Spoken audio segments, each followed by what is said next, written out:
Good morning students. 12वीं वाले बच्चे, सिद्धि हिंदी विद्यालय के इस ऑनलाइन क्लासेस में आपका हार्दिक स्वागत है। अब बच्चों, यहाँ पे हमारा ये जो पाठ चल रहा है काले मेघा पानी दे, जिसके लेखक यहाँ पे है धर्मवीर भारती। पाठ का साहित्य प्रकार है स्मरण। हर वीडियो में मैं आपको ये जो बातें हैं वो मैं आपको कॉमन बातें जो है पाठ्स के साथ या काव्य के साथ जुड़ी हुई ये हर बार मैं रिपीट करती हूँ। एक बात मैं आपको बता दूं कि जब स्वाध्याय अर्थात प्रश्नों की चर्चा हम कर रहे होते हैं तो वो प्रश्न आपको अपनी कॉपी में लिखने होते हैं, ठीक है। अब यहाँ पे हमारा ये जो पाठ चल रहा है थोड़ा सा रिवीजन कर लेते हैं कि लेखक जब छोटे थे उस समय उनके गांव में अकाल था, बारिश नहीं हो रही थी। तो लोगों की ये सोच थी कि इंद्र सेना जो होती है वो भगवान इंद्र को प्रसन्न करते हैं और बारिश इस तरह से होती है। तो इंद्र सेना बनाई जाती है, उसमें छोटे छोटे बच्चे होते हैं, नाचते हैं, कूदते हैं, काले मेघा पानी दे गुड़धानी दे, ये गीत गाते हुए आगे बढ़ते हैं। हर एक घर में जाकर वो पानी मांगते हैं। लोगों के घर में पानी की कमी है, लेकिन फिर भी वो लोग एक एक घड़ा या बाल्टी भर के पानी इन बच्चों के ऊपर डालते हैं। तो ये बातों से लेखक को यहाँ पे ये देखकर लेखक को परेशानी होती है। वो कहते हैं और सोच में पड़ जाते हैं कि पहले से ही पानी की इतनी कमी है और लोग एक अंधविश्वासों बातों के कारण जो भी बचा हुआ पानी है वो इन बच्चों के ऊपर डालकर पानी को बर्बाद कर रहे हैं, बिगाड़ रहे हैं। तो ये कहाँ की बातें हैं। तो यहाँ पे जो जीजी है, ये जीजी के साथ उनका कोई खून का रिश्ता नहीं है, लेकिन फिर भी जीजी जो है वो अपने बेटे और बहू को जितना नहीं स्नेह करते, नहीं मानते, उतना यहाँ पे लेखक को मानते हैं। जीजी जो यहाँ पे है वो एक रीत रिवाज, अनुष्ठान, पूजा पाठ विधान करने वाले एक यहाँ पे बुज़ुर्ग औरत हैं जो लेखक को बहुत प्रेम करते हैं, स्नेह करते हैं। सारा का सारा कार्य जो है ये जीजी इन्हीं के हाथों अर्थात लेखक के हाथों ही करवाती हैं।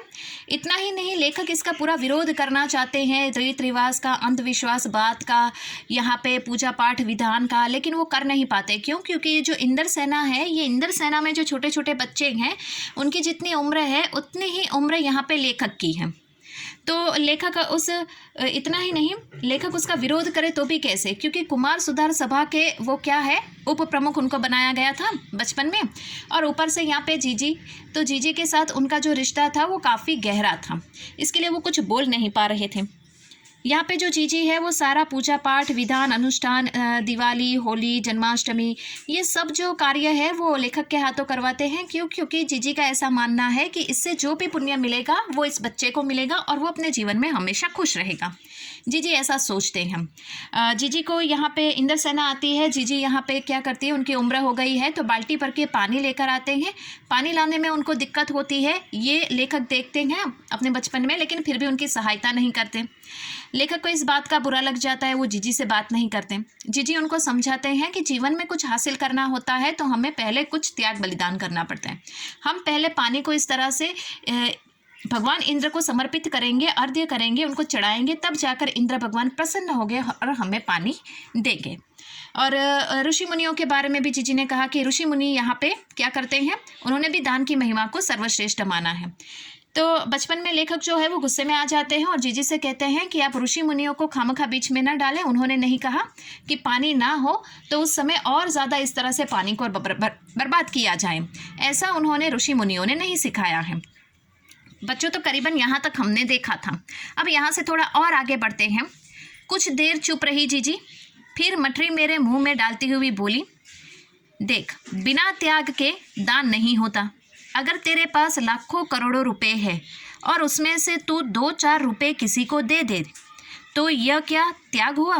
त्याग वह होता है कि जो चीज़ तेरे पास भी कम है, जिसकी तुझको भी ज़रूरत है, और अपनी ज़रूरत पीछे रखकर दूसरों के कल्याण के लिए उसे दे, तो त्याग वह होता है। दान तो वह होता है, उसी का फल मिलता है। फल वल कुछ नहीं मिलता, सब ढकोसला है। मैंने कहा तो, पर कहीं मेरे तर्कों का किला परस्त होने लगा था, मगर मैं भी जिद पर अड़ा था। जीजी ने यहाँ पे एक बात बहुत अच्छी बताई। जीजी यहाँ पे लेखक को समझा रहे हैं कि देखो, लेखक अभी नाराज़ है। लेखक के नाराज़गी का ये कारण है कि इस तरह से पानी बर्बाद करना। अब जीजी ने एक बात बहुत अच्छी बताई कि त्याग और यहाँ पे जो दान करते हैं वो दोनों में अंतर है। जीजी ने बताया कि त्याग किसे कहते हैं। जैसे कि त्याग उसे कहा जाता है कि हमारे पास कोई वस्तु है, बहुत ही कम है, ठीक है।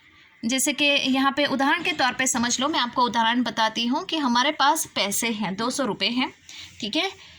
पैसे बहुत कम हैं और उससे पैसों की ज़रूरत किसी हमारे मित्र को या फिर किसी हमारे घर के सदस्य को भी हो, और उनकी ज़रूरतों को ध्यान में रखते हुए उनके प्रति हमें बहुत स्नेह है, उसको देखकर हम क्या करते हैं, अपने हमारी जो ज़रूरत के पैसे हमने जो बचा के रखे हुए होते हैं हम उनको दे देते हैं।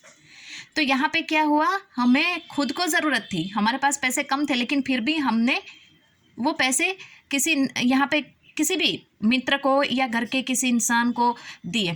तो ये क्या हुआ, हमारा त्याग हुआ।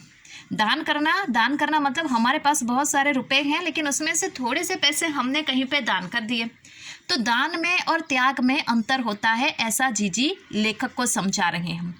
जीवन में फल कब मिलता है, दान से मिला हुआ फल और त्याग करके मिला हुआ फल, दोनों में अंतर होता है।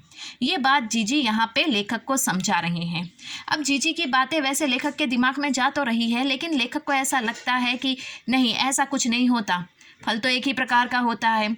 यहाँ ये सब बेकार की बात है, ढकोसला यानी ये सब बेकार की बात है, ऐसा कुछ नहीं होता। लेखक को ऐसा लग तो रहा था कि मेरी सोच का जो मैंने किला बनाया था मजबूत, कि ऐसा नहीं होता, ये अंधविश्वासु बातें हैं। अब मुझे ऐसा लगा कि इस किला ध्वस्त होना यानी मेरे विचार जीजी के विचारों के सामने शायद हो सके कि गिर पड़े, लेकिन मैं भी अपनी ज़िद के ऊपर अड़ा था, क्योंकि यहाँ पे लेखक का बाल सुरलम मन जो है वो यहाँ पे इतनी जल्दी किसी बात को मानने के लिए तैयार नहीं था। अब बच्चों थोड़ा और आगे बढ़ते हैं, देखते हैं कि यहाँ पे लेखक और ज़्यादा क्या सोचते हैं। फिर जीजी बोली, देख तू तो अभी से पढ़ लिख गया है, मैंने तो गांव के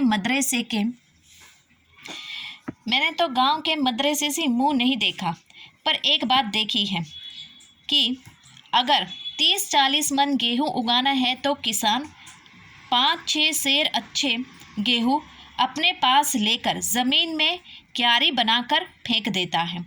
उसे बुआई कहते हैं। यह तो सूखे हम अपने घर का पानी इन पर फेंकते हैं, वह भी बुआई है। वह पानी गली में बोएंगे तो सारे शहर कस्बा गांव पर पानी वाले बादलों की फसल आ जाएगी। हम बीज बनाकर पानी देते हैं, फिर काले मेघा से पानी मांगते हैं। सब ऋषि मुनि कह गए हैं कि पहले खुद दो, तब देवता तुम्हें 8 गुना करके लौटाएंगे भैया।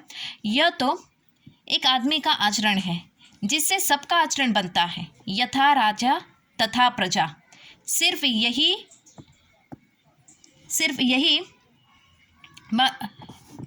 सच नहीं है, सच यह भी है कि यथा प्रजा तथा राजा। यही तो गांधी जी महाराज कहते हैं। अब यहाँ पे बच्चों जीजी जो है वो लेखक को समझा रहे हैं अपनी बातों को लेकर।